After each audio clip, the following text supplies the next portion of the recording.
Thank you for joining in. So before we start, I would like to ask Mfundis to pray for us. Mfundis, if you could please pray for us as we start. Let us pray. Our Heavenly Father, we want to thank you this afternoon that in different places where we are recipients of your mercies. We want to thank you for taking care of us as individuals and as families. We want to thank you that as a small group of men, we so desire to be close to you and also to be close to one another. We want to commit this meeting to your guidance as we shall be learning more about our brother Ngwenya. We thank you that you have been with him. You have guided him. You have given him a family. You have given him something to do in the community that benefits not only his family, but the community as well, and also your work. Yes. We pray that you be with each one of us so that these lessons will help us to see how you walk with us each and every day. Yes. And thank you for hearing our prayer and also for guiding the moderator this afternoon. We pray all these things in Jesus Christ. Amen. Amen. Thank you for that prayer, Pastor. Thank you very much. Thank you everyone for joining. And we just want to also thank you for Brother Vince for accepting this invitation to allow us to get to know you and what drives you as a person to function the way you do things. We're just looking forward to hear your story, what God has given in your life. So I'll go straight to the questions and just ask you some questions, and you respond as the best you can. The very first question I would like to ask you, Brother Vince, is I would like us to tell the group about yourself, who you are. That would be my first question to you. Yeah, that's an interesting one. Because it makes you reflect on your life. Right. I was born Vusa Ngwenya. And now in America, everybody uses my middle name, but most guys that have known me for years, they just call me Vusa. Right. I was actually born in Glenora. I remember the name of the clinic. My mom used to remind me, Rutsarana Clinic in Glenora in Harare. And then when I was 4, my parents moved to Chitungis. So I did most of my growing up in Chitungis. And then I did my primary school there. And I am the only son and the youngest in the family. My parents had 3 girls. And then I also had a brother, sadly he's late, Dr. Ngwenya. So I grew up pretty much as mommy's boy. My friends always refer to me as mommy's boy, and I never disputed that title. So, but then for high school, I went to Lower Goro Adventist High, and we were the first stream to do A levels there. Growing up as any other kid, my passion was soccer. I was a big Islanders fan, and during those young days, I was a Liverpool fan. And then when I went to high school, started to think on my own and kind of see the world differently. I became an Arsenal fan. Walton was picking on me right now when I got on video. He's like, still Arsenal. I'm like, dude, you do not upgrade your kids because you don't dump your kids because they're not as smart as the next kid. I'll always be Arsenal, no matter how how bad they do. So I became an Arsenal fan, huge Arsenal fan. My passion was accounting. I wanted to be a chartered accountant. So we was part of the first stream that studied A-levels at Adventist High School.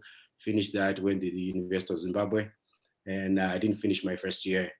Then transferred to University of Pretoria.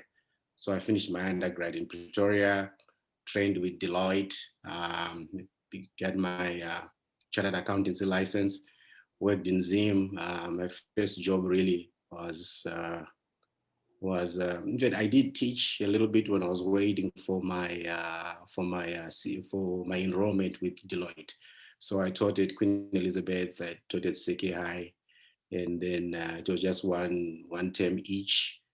Then I went into Deloitte, qualified as a CA, worked for First Merchant Bank of Zimbabwe, that then turned into ABC. I didn't last that long there, moved to Zimbabwe Sugar Refineries, worked as an auditor. I got a chance to see Zimbabwe and really appreciate Zim because I was the chief auditor on the commercial side. So that involved Red Star wholesalers, which had 21 branches all over the country. So I got to travel Uganda, Nyamapanda. I used to crisscross the country. Got to enjoy the scenery of Zimbabwe. And then I got a call from Gideon Gono then, who was the CEO of CBZ, to come in and head their accounting department, central accounting. So that was an attractive offer. I moved there. Then they gave me a chance to go and open Masvingo branch. So I moved to Fort Victoria, moved to Masvingo, spent 2 years there. And then sadly, Masvingo is a small community, so it does not take long to get on politicians' tours. So I got on Zobgo's tours. So they moved me back to Harare. And during that time, I met my wife at Loagwero Adventist High School. So so I was getting ready to marry. Then I decided I was going to, when I moved back to Harare, it was okay, but I was not doing what I was doing before that I had a passion for. So I asked Gono if I could go abroad for an MBA. So he said, that's fine. The bank will assist you. So I came to the US, and in about a year of being here, I resigned and decided I was not going back. I was going to stay. That was in 2000, right? So I'm married. I got 2 kids. Daughter Unandi, she's 13, and my son Vuyani, who is 8 right now. Yeah, actually, Vuyani was born my very last day of employment. That was 31 December 2012. That's the day that he was born, the day that I left Ernst & Young. So I spent a few years here. Went to school at UTA, and I've got a very small circle, but it's in the DFW area. That when I settled, those are the guys I met, and they've pretty much kept that. And I mean, I'm not a current serving elder, but I was ordained as an elder at Alpha International SDA, which is my church, and I'm currently working there as treasurer. My passion, besides soccer, it's business. I've always enjoyed the world of finance and business. So I'm working with an incubator platform, which is really a non-for-profit called Black Women of Wall Street. So I'm their current treasurer and one of the advisors. It was put together by a group of African-American women. They help women that are starting up in business. And so I oversee their books and business strategy, registration for small companies, and I absolutely enjoy that. And then I also serve as treasurer for Meds for Africa. And I started by a bunch of white doctors here in the DFW area. They raise a lot of capital and take meds to Africa. They've primarily been focused on Uganda, Kenya, and Tanzania. So I serve on those, and I work for myself, and that's pretty much, I think, in a nutshell, that's me. I am very close to my sisters. I was very close to my mom. Sadly she passed away about 2 years ago, and I I'm the kind of guy that's kind of like a homebody. So most of the time, either I'm at home, I'm doing church activities, or I'm in the office. That's me, and I've enjoyed men's ministry. I've never missed a single men's ministry retreat ever since we started. Wow. Yeah, That's I think 30,000 feet above ground. That's me. Yeah. Excellent. Thank you very much. That's very interesting. By the way, towards the end of these questions, once I'm done asking these questions, there's going to be a question and answer session. So everybody right now, if you have any question, just hold the questions and we'll be given the opportunity to ask questions. So we'll run through the questions real quickly and we'll ask some questions at a later time. The other question I have for you, with what we just described to us, what's your favorite food? Anything particular that you like eating? You know, surprisingly, in the last 6 or so years, I developed a very strong taste of African grains.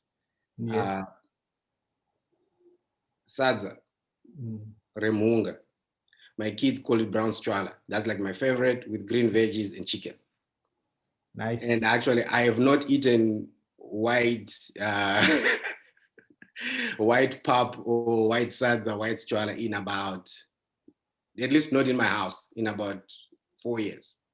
Wow. So I developed a taste for African grains. I actually have them shipped in from South Africa and Botswana. So that's my favorite food. So I'm a very easy person to please. So when I come to your house, they don't need to make anything special.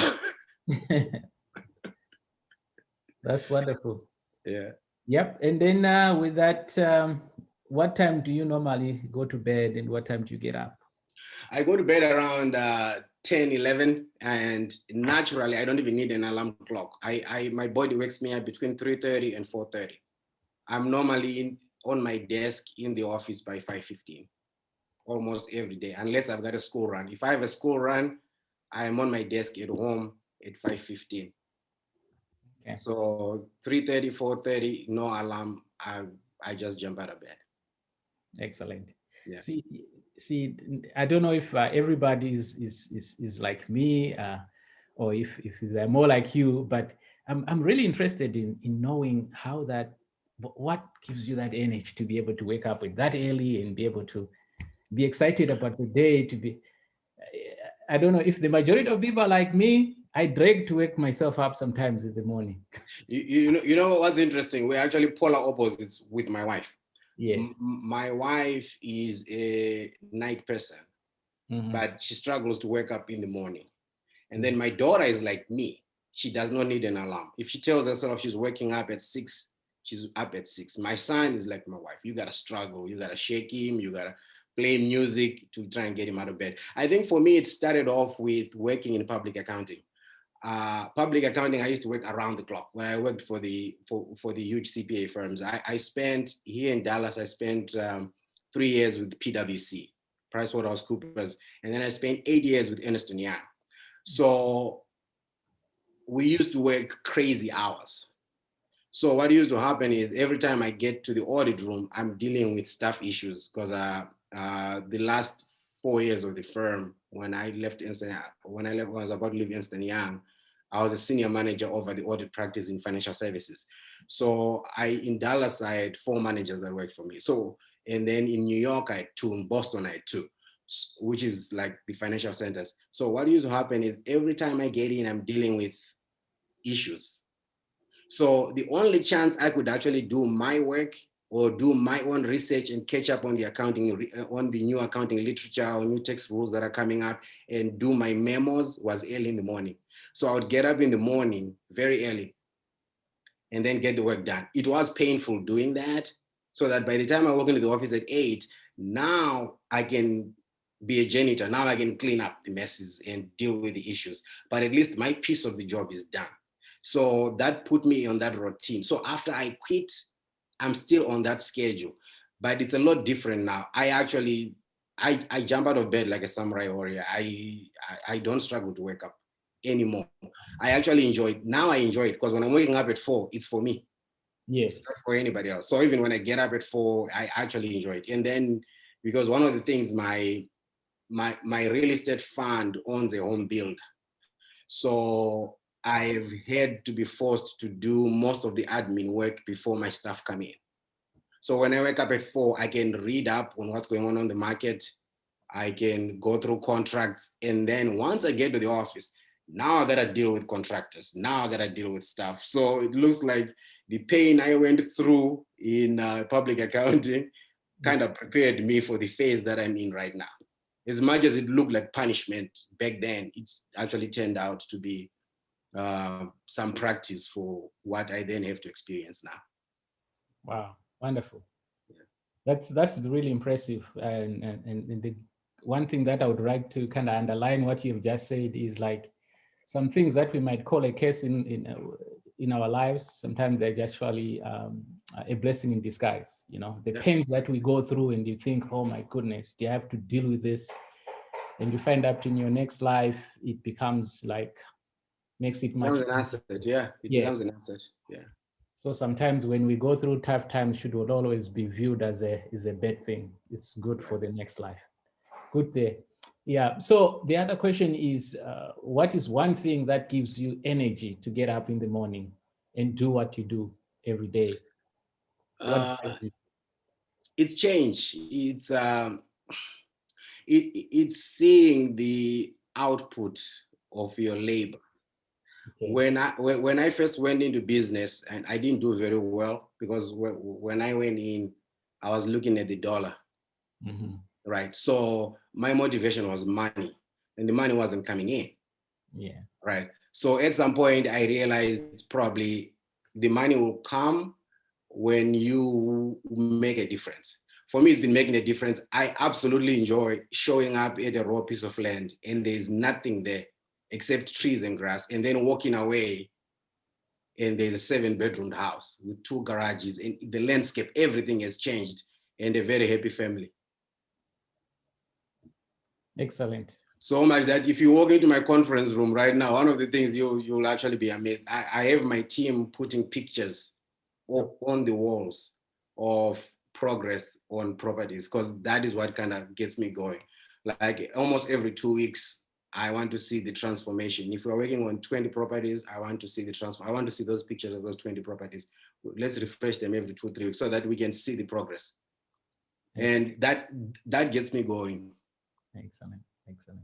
Now, for the sake of those who don't know Brother Vince very well, maybe let me ask you this question. I just want you to don't give us too much details, but just kind of give us an overview of what you're doing right now. So for the benefit of those who don't know what you do, because I don't want, I'm trying to make sure that the listeners understand the differences of what you were, say, 10 years ago to where you are now, and what made that transition, or what made you get to where you are now, when some of us were still like 10 years ago. You know what I'm saying? So that's the kind of thing that we just want to make sure we put it out there, and then people can understand, you know, if there's anything they can learn, they can get that by the end of this session. For me, it's been 2 things. I'm very motivated by upward mobility. Okay. So upward mobility motivates me a lot. So I think in corporate, I probably hit my ceiling, and I realized that I had hit my ceiling. And then number 2, I always envied the CEO's seat. Right. I got exposed a lot to some of America's biggest corporate boards. And I would sit in there, and then you suddenly realize these guys are no smarter than I am. So the moment you realize that, you're like, okay, I can probably do this myself. I think the aha moment for me is the only time ever in my life that I was in a private jet. It was a client here in Dallas, AmeriCredit Corp. You guys might know them. They are now owned by GM Financial. They were buying a company in San Mateo, which was owned by some Asians. They were buying a company there. So Ernst & Young was doing the due diligence on it. And so I got an opportunity to fly there with the C-suite guys, chief operations officer, the CEO and stuff. And my partner at EY wasn't there. He met us there. And then on our way back, I realized they were not going to pull the trigger. They were waiting for me to make a decision on whether it was a good move or not. So I was like, I know for a fact I'm the least paid person in this plane. And I know for a fact that I know more about what's going on those financials than all these guys. Because the CEO, Barrington, kept on insisting, okay, Vince, I need you to make a decision. Do we buy this? Do we not? So, when we finally got in and I saw them walking to their nice high-end cars and I'm walking into my beat down car and I was like, okay, really?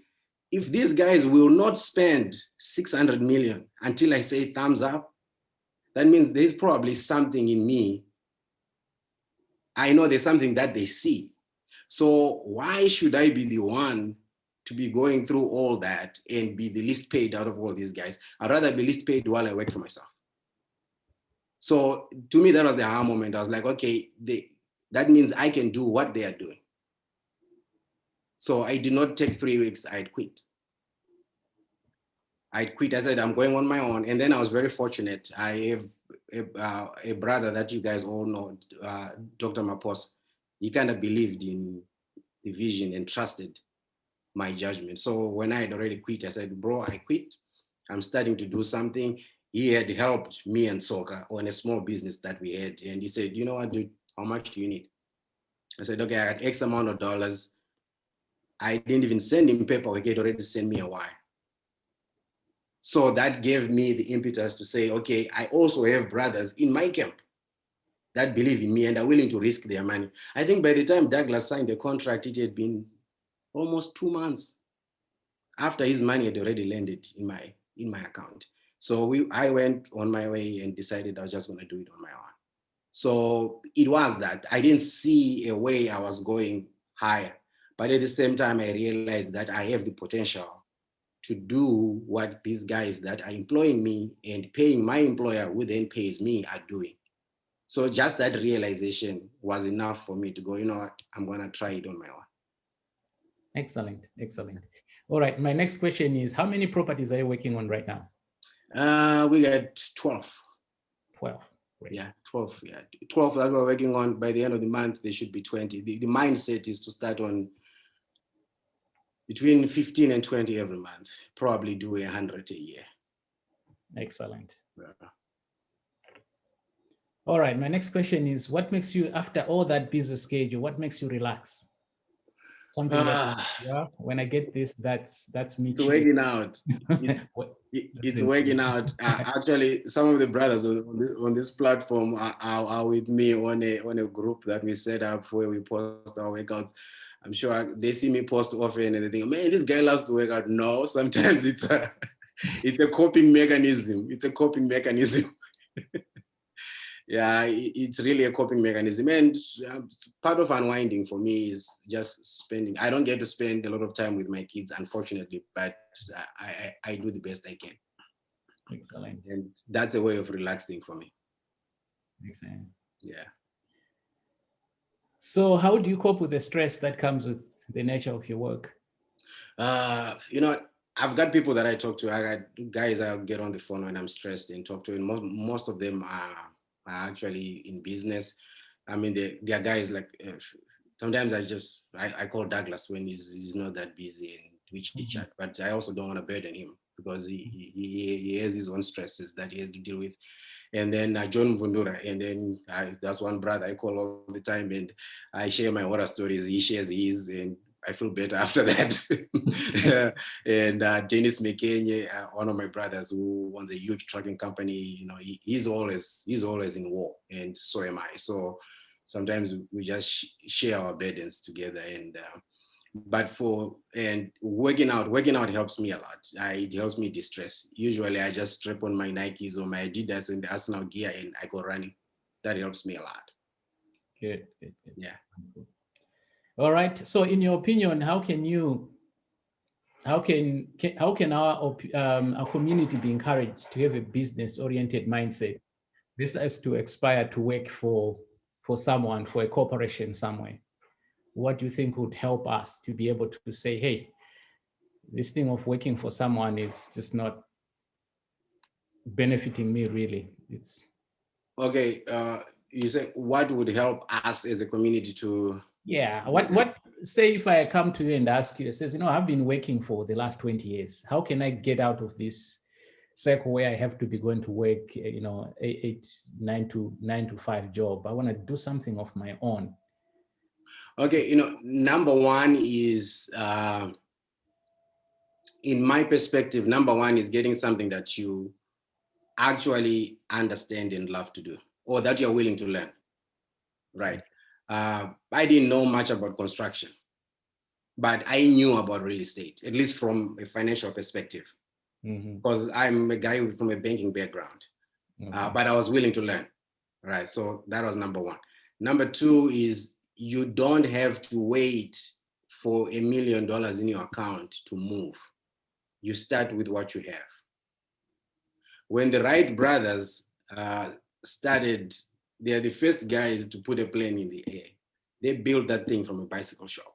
They didn't have to wait to have a plant that is designed to assemble an aeroplane. So you start with what you have. And in that process, even when I started, even with my brother Douglas going, you know what, I'll invest in what you're doing. I made it a point that I didn't have as much. There was money, but it was not that much to where the other guys were doing the same things had. But you have to start somewhere. And then the other thing that's very critical in my perspective is, I think we actually had a chat. We had a chat going on this week where guys were saying there's no such thing as a good debt, and I weighed in there. There are resources out there from, I think, reaching out to people. There are resources from debt, government programs, even grants. Part of what we need is to share information. The reason why most of our people do not kind of pull out is we don't do a very good job sharing information with each other. Especially men. I think women do a better job. Especially African men. I don't know, for some reason, we always want to troubleshoot it ourselves, but you're not going to have all the answers. You're not going to have all the answers. So getting the right people, and that can actually give you advice, especially people that have been down that path before. They will let you know what are the pitfalls, what do you have to do, what do you have to avoid. That's not a guarantee for success, but at least it gives you direction.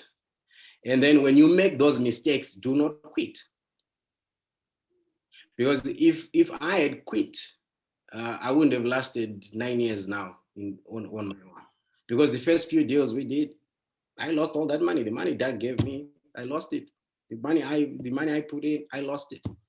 But those lessons, you may lose dollar signs, but you pick up a lot of education, which is what one of my buddies is always saying. Sometimes in business, sometimes you win, sometimes you learn, not that you lose. So if you walk away, then those losses are a waste. But if you stick it in and know that, you know what, and be honest with yourself, right? This is where I went wrong. This is where I went wrong. This is where I went wrong. Just make sure you do not repeat those. And persistence makes a huge difference. I have not met anybody who has a successful business, or even who's led a very successful business, who did not go through that learning curve, who did not pay their stupid tax. Everybody has to pay their stupid tax. Mm-hmm. It's not easy, you have to go through it, but you just have to be persistent. Just keep pushing it. Like when we started off with Doug, I bought a hotel property that would have done very well. And I also got into a movie theater on a real estate deal. Theater did well, hotel didn't do well. Not because hotel didn't do so well, but we had bad partners. At least that's the real prognosis. We had very bad partners. So they killed the deal. I ended up in court for a while, and Doug ended up getting dragged into testifying and things like that. Stuff that was not necessary. That was part of the learning curve. And one of the big things I learned there, which is what I'd always tell people, do a background check on your partners, make sure you're comfortable with your partners. I didn't do such a good job there, but I learned. Since then, I've not had a single bad partner. Anybody I've done a deal with, I've done my homework. So I had to learn that process. And then we went into high-end homes. Sometimes you do the right thing during the wrong season. What we did with high-end homes was great. Built nice high-end homes by the golf course, did exceptionally. We didn't do so well when it came to the numbers because I did it during the wrong time. The market was just not carrying that kind of product very well. But despite the losses and then reconfiguring everything, I was then able to actually break even. By the time I got out of the high-end homes market, I had recovered all the losses. I think in the first 2 years, I was in the hole to the tune of half a million. But then we managed to ride that storm and get out of it. And then realized a few things. I don't want to do high-end homes unless they're pre-sold. What I want to do is multi-family and single-family homes, which are low to moderate income. And then we went in there and the company took off. So you have to endure the pain of learning and do not quit. I mean, quitting is not really an option. And for me, I have no option right now because I've been working for myself for the last 9 years. I'm unemployable. I'm unemployable. So even if I decided to go back to corporate, people that were working for me at EY will be my bosses now. So yeah, I'm unemployable. Yeah. That's a good tool to put in your pocket right there, just to keep that in mind in case you think of quitting. So you'll be like, who's gonna hire me? I better go back and fight. Yeah, and what my dad taught me is, you know, when you cross the ocean to an island, right? Mm-hmm. Bend the boats as soon as you get to the island. Yeah. Because if you leave your boat there and you encounter some enemies, you want to jump in your boat. But if you bend the boat, mm-hmm. you know you have no way of going back. So you have to figure out a way to make it work. And believe me, it will work. When your back is against the wall, it will work. Good. Good. Yeah. Now, you mentioned something very interesting there. I noticed that you have this flexibility mind of saying, okay, you might start off having one goal in mind. You started off with building high-end properties, and then now you decided you are shifting to do something else. You started doing hotels and all that. I think that's a key thing that I personally think maybe it kills us as people. You know, somebody comes up with a dream. You know, dreams are dreams and wishes until they are tested. Yeah. And they prove that they function. Mm-hmm. But before you put them to test, if things don't seem to work out the way you wish, you should have that flexible mind of saying, okay, can I apply the same theory here, somewhere else, and still be successful? So I don't know, what did it take you to be able to shift from making one type of business to kind of shift it to something else? What are the metrics that you look at that kind of shifts your mind? Are you always looking for opportunities, or you're always looking for how better can I improve this process to get better and be competitive? Okay, for me, it's been a little bit of both, David. Mm-hmm. I'm always looking for opportunities. That's number one. And then number two, I've been very open to listening to people. I've got a friend, a Pakistani guy. He had an insurance agency in a place called Oak Cliff. Those that live in Dallas know that it's kind of like in the hood. And he kept on saying to me, hey, you are in the wrong place. These golf course homes are nice, but come to my neighborhood, and here's the problem. I looked at it and I was like, I wouldn't live there. But here's what I was missing. I'm not building for me. Yeah. There are people that love those neighborhoods. So I was missing that. So finally I said, okay, you know what? I'm actually going to experiment. So I said, that's fine, I will do it. So I went there through a government the government had a program in Dallas. They are like, okay, you know what? If you are a registered builder, you meet all these criteria, the inventory is low on the low end. So the city wants these people to get homes, and big banks have made money available. So there was a program that's there. So they were selling lots for only 5,000. These are established lots in old neighborhoods, but they had conditions. You could not sell for more than 165 on the house. You had to build within 2 years, And then as soon as you build, you have to notify the city.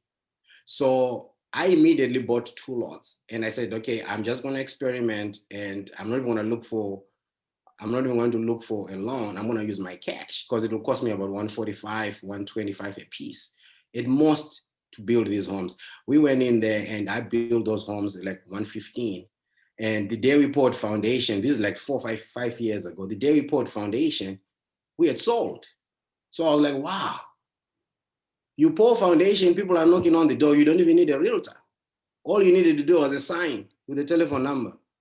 And I had made the mistake of putting my cell phone number. So my cell phone was ringing nonstop. So I ended up changing the signs and putting the office number so that my assistant can pick up those calls. So I was like, okay, I think there's something here. So what I did there is I had seen that the homes I like, the homes I'll probably live in, the market is just not there for. And then the other thing I had also learned is do not build a high-end home before you sell it. Because people that pay 800,000 to $1 million a home, they're very picky about everything. And then I also had not done a good job. This is my mistake. I didn't study who was really staying there. And then I found out it's a lot of Asians. And guess what? There is a concept in their religion called feng shui. 2 of my homes were facing south. In their religion, you don't live in a house that's facing south. And I didn't know this. I'm finding out as people are coming to look at the homes going, you know what, Vince, I love everything about this house. I'll buy it right now. But the one problem is facing south. I'm like, so what's wrong with that? They're like, well, in my religion, you're going to have a problem having kids if your house is facing south. It sounds stupid to you and me, but they believe it. And it's a lot of Indians in the IT industry who live in that locality. So I didn't know all those things. Or others come in and say, I love everything, but I don't like the tiles. And you spend $21,000 on the tiles on this high-end home. And they say, take off the tiles and put a different set of tiles, but I'm not willing to pay for it. I'm buying it at the same price. So I learned all those things. So I was like, no, the market I need to be in is a market where people are not picky. You give them a good product, what they want is a home. Okay. Yeah. So the ability to listen to somebody that knew the market and then taking my mistakes on the other side, make it easier. So it made it easier for me. So I experimented with 2 homes. They did exceptionally well. I was like, okay, I think this is the way to go. And even then I had to then try to consume every document, every white paper that is out there, whether it's government research, it's hard, if it's FHA or it's done by EY on real estate, as it pertains to the low to moderate income.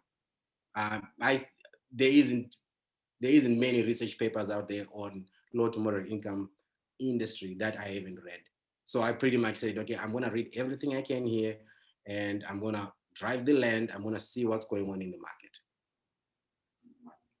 Very quick. I'm sure if there are any of us who are doing the similar business as Brother Vince is doing, this is very vital information. I'm sure you'll be willing to share it with you if you give him a call and catch him at a good time. So the next question I wanted to find out from you is, what is one thing you would like to warn people about the American system or systems, something that you wish every brother in this forum would know or would like to know?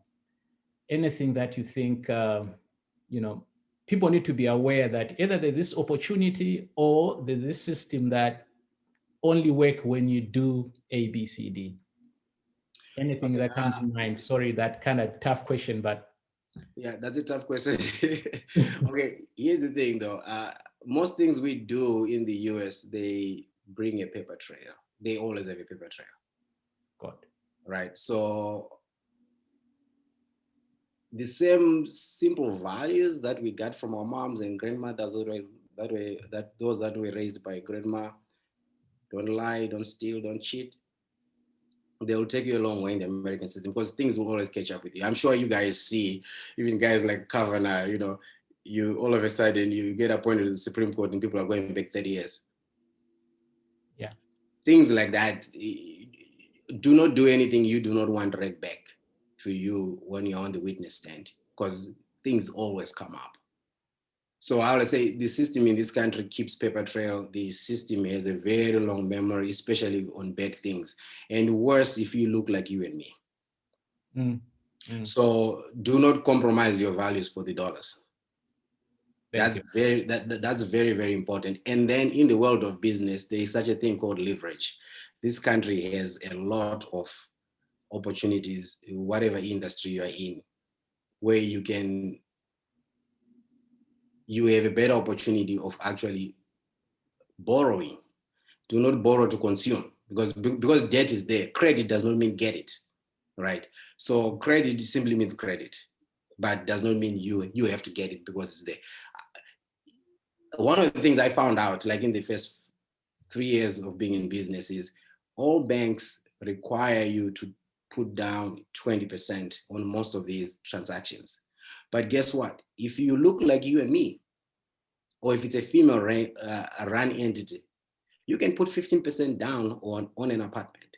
You can literally tell the bank, I'm not doing 20, I can do 15.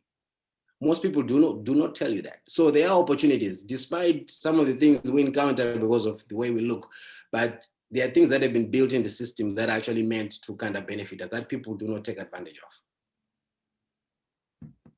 Nice, good information. That's where sometimes your background will just come back and haunt you. That's why I was, whatever you do, try to leave a clean trail, because there will be opportunities that come in and you don't want your past to come back and actually hinder you from being able to take advantage of that. Right now, if you want to do a multi-family project, you want to do an apartment, which is low to moderate income, every bank you go to, they'll tell you it's 20% down, 20% equity in the deal. If you already bought your land, that's good.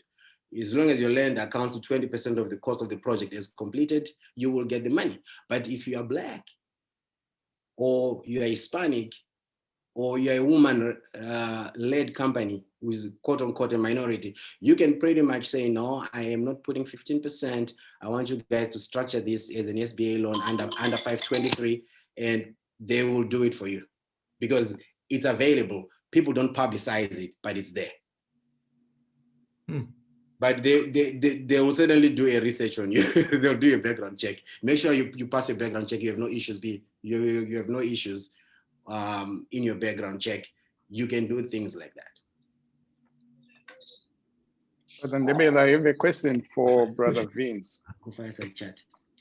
Oh, okay. All right. Yeah. All right. Yeah. Okay. Go ahead, Brother. Okay, Brother Vince, Yes. Thank you so much for your sharing your successes. And also, I think some of us are surprised to realize that you have failed in some things as well. Sometimes when you look at successful people, we think it's just a path of success. And thank you so much for being vulnerable and showing us that sometimes failure is not the end. Failure is actually a stepping stone. I want to go back to your days at Lower Guero Mission. How would you say going to an Adventist school, staying within the church? I know you are very involved in your church, very involved in the men's ministry. How is that impacting your successes or failures in business? Is there any relationship? Is there any correlation between your spirituality and the business that you're running? Yeah, I think there definitely is there, Brother Wall. And number one, I've actually never thought I was successful. I'm kind of surprised you're saying I'm successful. I've never thought I was successful at all. But unless, of course, you are defining success the way I think, what's this guy's name defines it? I think he says success is the progressive realization of a worthy ideal. Yeah, I think that may suit that definition, because I think I am progressively realizing what I think is ideal for me, which is my independence. Yes, Lower Guero was very key to me because number one, I told you guys I grew up as a mommy's boy because I was the youngest child, I was the only son. So Lower Guero gave me a chance to be away from the parents. So I was away from that fence, that protection. It taught me to be independent. And I didn't know I was actually a decent student until I got to secondary school, because it helped me discover how I learn. when I sit down and listen, so in primary, I passed grade 7, we all did, but I was not one of the top students at my school. I was not, until I got to high school. Because in primary school, all we did is we went to school, came back, we went to play soccer, and we were back home. Then when I went to Lower Guero now, because there was structure. The structure was that you'll wake up early in the morning, you had prayers at 6, and then you had study in the morning from 7 till 8, and then breakfast, and then you go to classes, and then in the evening you had 2-hour study scheduled, right? That time that they say study, that's what made me, because in primary I never studied. That's what made me discover how I learn. Because the first time they actually announced results and I was in the top 5 of my class, I was shocked. I was like, how did that happen? Because that never happened in primary school. And then I discovered, okay, here's the thing. When the teacher is in front of me and he's teaching, which is what would happen in primary school, and that was it, I always get the skeleton. But when I then sit down, because in study time, I had no choice. I had to study. I couldn't just sit. But when I sit down and go over it, I get it more than people that got it the first time. So Lower Guero was good for me in that it helped me discover how I actually learn. So that carried me through college. So even through college, through my master's program, I was always the top students or the second or the third, worst case scenario, because I discovered how I learn. But if I walked out of a lecture, chances are everybody else understood the material that I was being taught probably better than me, at least 80% of them. But once I sat down, and that's what also helped me at Ernst & Young and PwC, I became one of the top technical accountants, because accounting guidance gets complicated. But I used to be able to take time to read it through. Sometimes I read it 2-3 times. That helped me. And then it also got me involved in church, because it was a closed community. And actually, I first met Walton at Lower Guero, and that's when my relationship with him started. Since it was such a closed community, I had to attend all the church events. So all the distractions I had back home, including all the soccer teams I was playing for, because I was playing in the league when I was in primary school. And supposedly there was a future for me in soccer. That all went away, because at Lower Guero, soccer was not that competitive. So that gave me a platform to be very much involved in church activities, and that helped with my relationship. And then I used to be asked to mentor. So usually I would come back a week before schools opened and tutor and mentor. And I'm seeing those lessons were very key to me, as I now have people that I have to hire and then teach. And then at Ernst & Young, when I was running teams, because we worked as teams, even at PwC, interns would come in or new auditors would be hired, and you gotta teach them. So that was very helpful. Lower Guero was very key, not just to me meeting my wife there, but discovering how I learn and being able to leverage that in my life. Good. So I just want to move on to the next question real quickly. Did you have another question, Brother Zwana? Any other follow-up question to that?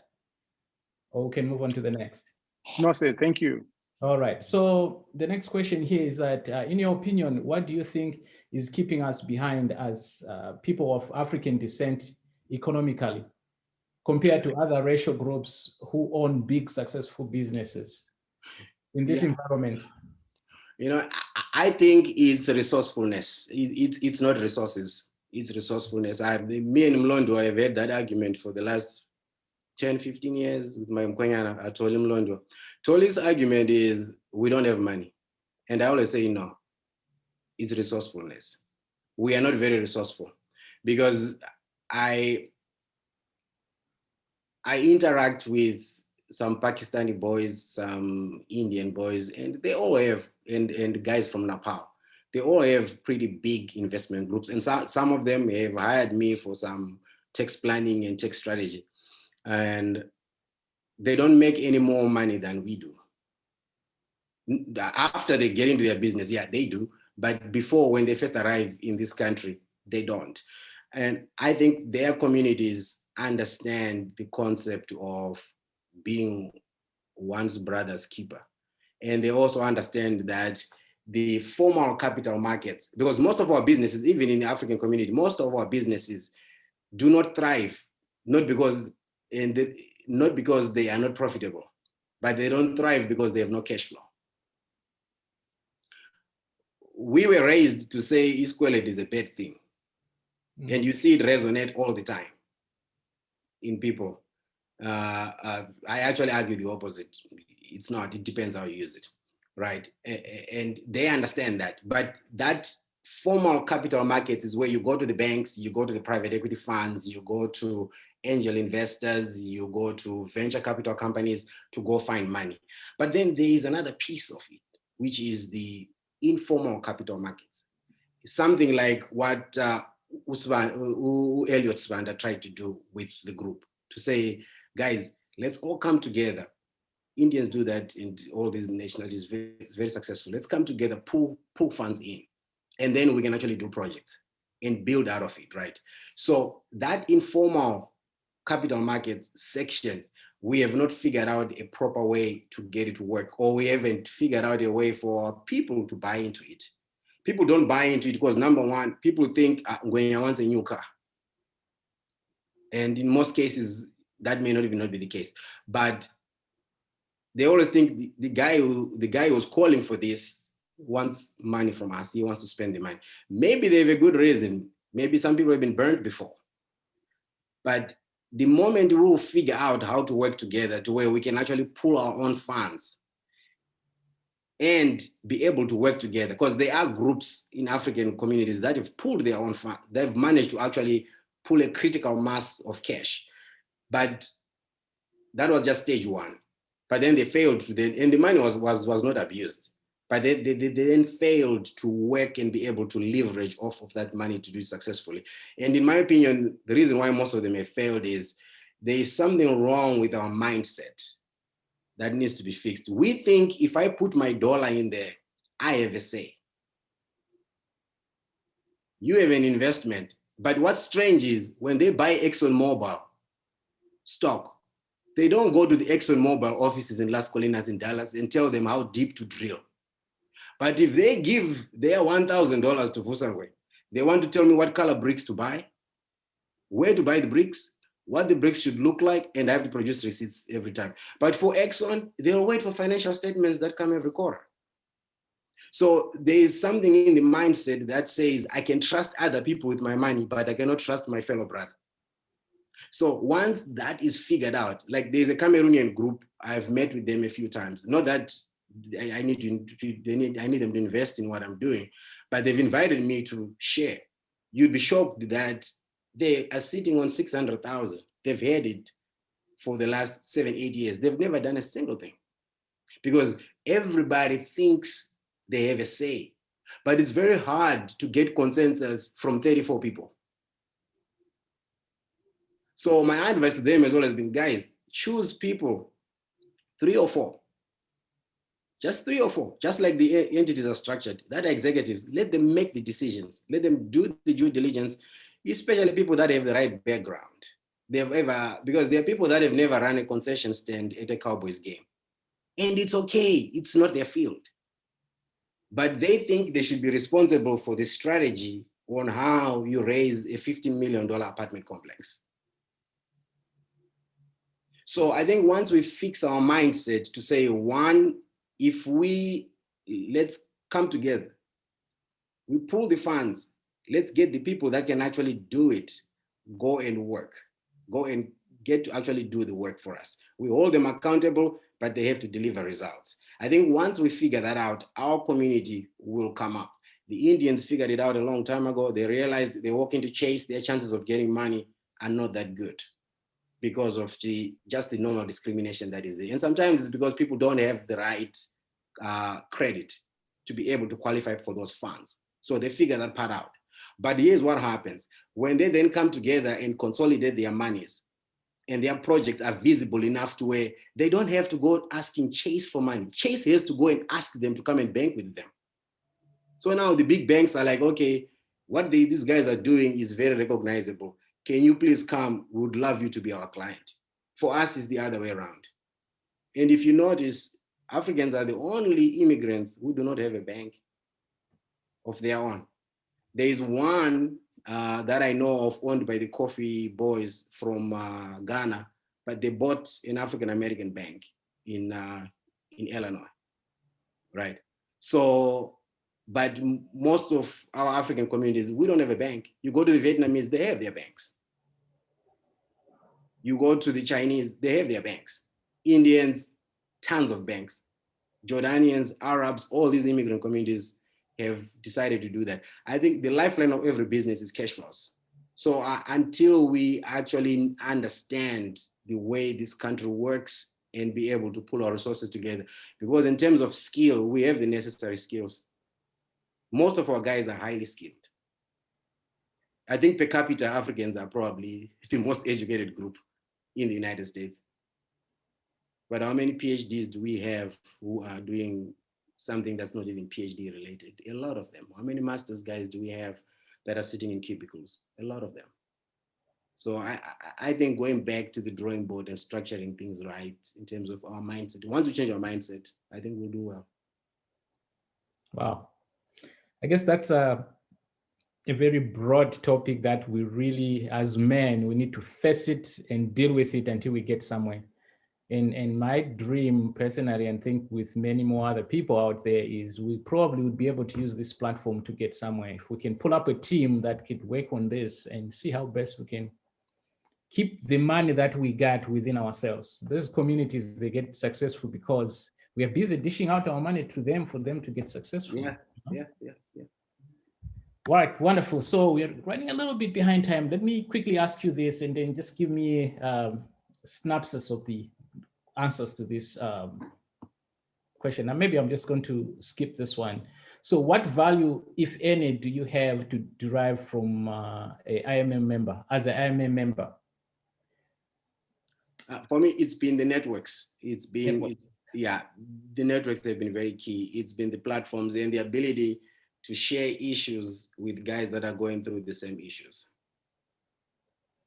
To me, that has been just amazing. I think most religious organizations, they get you high for Sabbath, but they don't equip you for Monday. Yeah. And I think IMM is doing a pretty solid job through even these platforms to kind of equip you for something, for life outside the sanctuary. Amen. Because reality is, you can get me as spiritually high as you want to. That's good. That's very helpful for me. But I have to step outside on Monday. And I have to deal with a misbehaving son. I have to deal with a son who is in a school where people don't look like him, or a daughter. I have to deal with a wife who is working and in an environment where probably she has certain expectations of me that I really do not fully understand. So I think this platform is oozing a lot of value for us through that. Thank you. Next question is, any thoughts about retirement at this time? And have you ever thought about it? This might be something that you probably never been, I don't know, you didn't tell us how old you are, but if you ever thought about retirement, what is it best for this group to kind of keep in mind when it comes to retirement? I think when anybody is thinking about retirement, you should retire at a point where you have employed your cash to work for you. Yeah, I think when you get to that point, that's probably when you should consider retiring, where your money is working for you and you're not working for your money. Then retirement, quote unquote. And for me, being somebody that works for myself, I really don't think I'm actually gonna ever retire because I actually enjoy what I do. Nice. But I think the best time to retire is when you have set up systems where your money is working for you, and that then becomes your servant. And that's probably a good time to actually kick back. Excellent, excellent. Well, that was actually my last question that I had on my list. I will leave it opening up for everybody to ask questions. I see there's a hands up from Dr. Mapos, I think. Please feel free to ask your question. I think we can stop recording now. Okay, thanks for that wonderful talk. Question,